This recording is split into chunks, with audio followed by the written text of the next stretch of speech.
Ayub pasalnya yang ke-34. Maka berbicaralah Elihu, dengarkanlah perkataanku. Kamu orang-orang yang mempunyai hikmat, berilah telinga kepadaku, kamu orang-orang yang berakal budi. Karena telinga itu menguji kata-kata, seperti langit-langit mencecap makanan. Biarlah kita memutuskan bagi kita sendiri apa yang adil, menentukan bersama-sama apa yang baik. Karena Ayub berkata, aku benar, tetapi Allah mengambil hakku. Kendati aku mempunyai hak, aku dianggap berdusta. Sekalipun aku tidak melakukan pelanggaran, lukaku tidak dapat sembuh lagi. Siapakah seperti Ayub, yang minum hujatan terhadap Allah seperti air, yang mencari persekutuan dengan orang-orang yang melakukan kejahatan dan bergaul dengan orang-orang fasik? Karena ia telah berkata, tidak berguna bagi manusia, kalau ia dikenan Allah. Oleh sebab itu, kamu orang-orang yang berakal budi, dengarkanlah aku. Jauhlah daripada Allah untuk melakukan kefasikan, dan daripada yang maha kuasa untuk berbuat curang. Malah ia mengganjar manusia sesuai perbuatannya, dan membuat setiap orang mengalami sesuai kelakuannya. Sungguh, Allah tidak berlaku curang, yang maha kuasa tidak membengkokkan keadilan. Siapa mempercayakan bumi kepadanya, siapa membebankan alam semesta kepadanya? Jikalau ia menarik kembali rohnya, dan mengembalikan nafasnya padanya, maka binasalah bersama-sama segala yang hidup, dan kembalilah manusia kepada debu.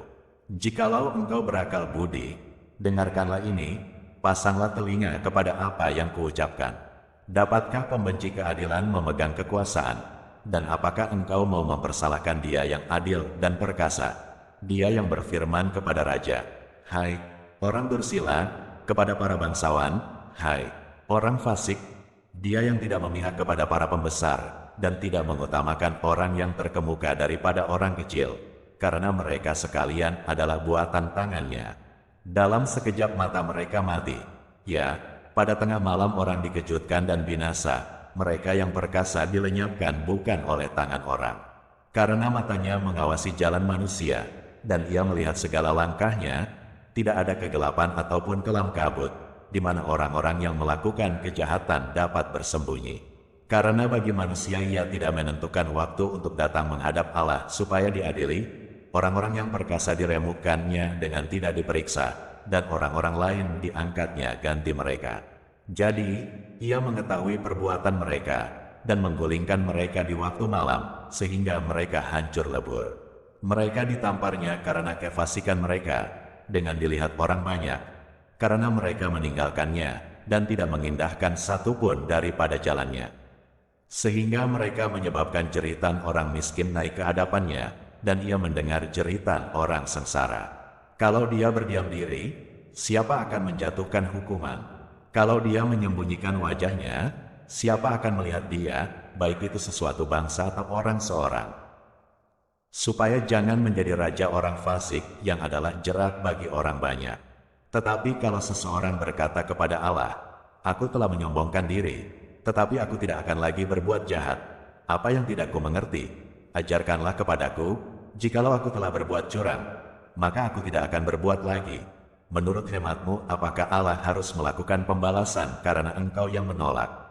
Jadi, engkau jugalah yang harus memutuskan, bukan aku. Katakanlah apa yang engkau tahu. Maka orang-orang yang berakal budi dan orang yang mempunyai hikmat yang mendengarkan aku akan berkata kepadaku, Ayub berbicara tanpa pengetahuan, dan perkataannya tidak mengandung pengertian. Kiranya Ayub diuji terus-menerus, karena ia menjawab seperti orang-orang jahat. Karena ia menambahkan dosanya dengan pelanggaran, ia mengepalkan tangan di antara kami dan banyak bicara terhadap Allah. Ayub pasalnya yang ke-35.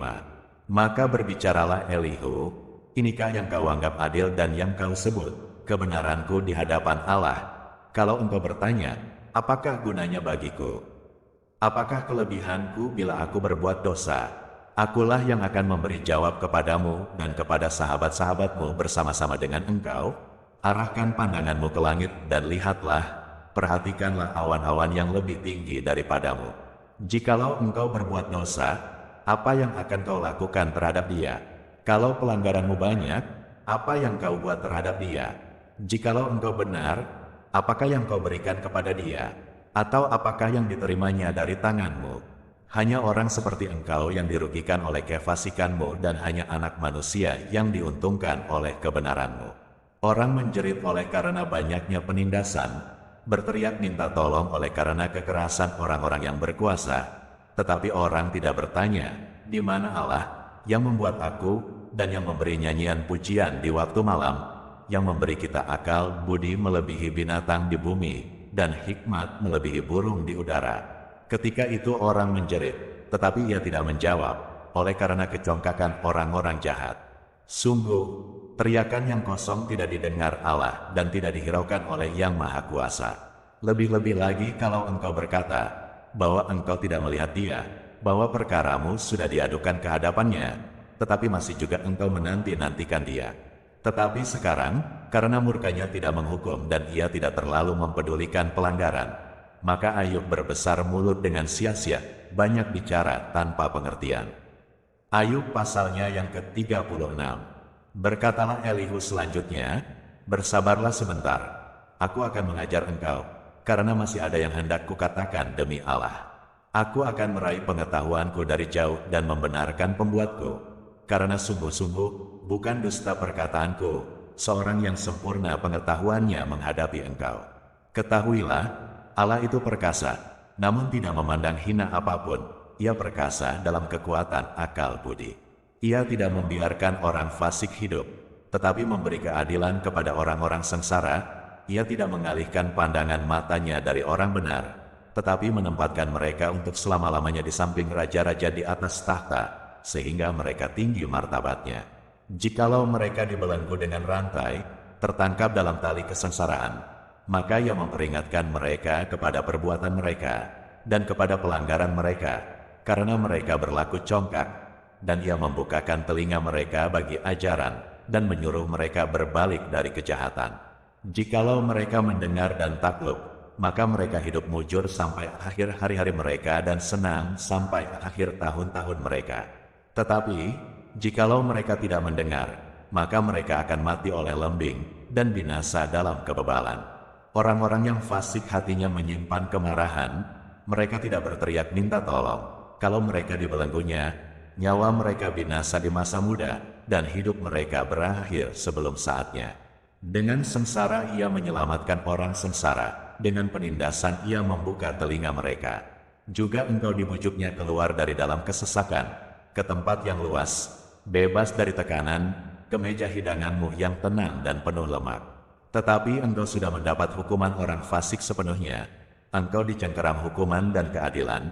Janganlah panas hati membujuk engkau berolok-olok. Janganlah besarnya tebusan menyesatkan engkau. Dapatkah teriakanmu meluputkan engkau dari kesesakan? Ataukah seluruh kekuatan jerih payahmu? Janganlah merindukan malam hari, waktu bangsa-bangsa pergi dari tempatnya. Jagalah dirimu, janganlah berpaling kepada kejahatan. Karena itulah sebabnya engkau dicobai oleh sengsara. Sesungguhnya, Allah itu mulia di dalam kekuasaannya. Siapakah guru seperti Dia? Siapakah akan menentukan jalan baginya? Dan siapa berani berkata, engkau telah berbuat curang? Ingatlah, bahwa engkau harus menjunjung tinggi perbuatannya, yang selalu dinyanyikan oleh manusia. Semua orang melihatnya, manusia memandangnya dari jauh. Sesungguhnya, Allah itu besar, tidak tercapai oleh pengetahuan kita, jumlah tahunnya tidak dapat diselidiki. Ia menarik ke atas titik-titik air, dan memekatkan kabut menjadi hujan, yang dicurahkan oleh mendung, dan disiramkan ke atas banyak manusia. Siapa mengerti berkembangnya awan, dan bunyi gemuruh di tempat kediamannya? Sesungguhnya, Ia mengembangkan terangnya di sekelilingnya, dan menudungi dasar laut. Karena dengan semuanya itu Ia mengadili bangsa-bangsa, dan juga memberi makan dengan berlimpah-limpah. Kedua tangannya diselubunginya dengan kilat petir, dan menyuruhnya menyambar sasaran. Pekik perangnya memberitakan kedatangannya, kalau dengan murka Ia berjuang melawan kecurangan.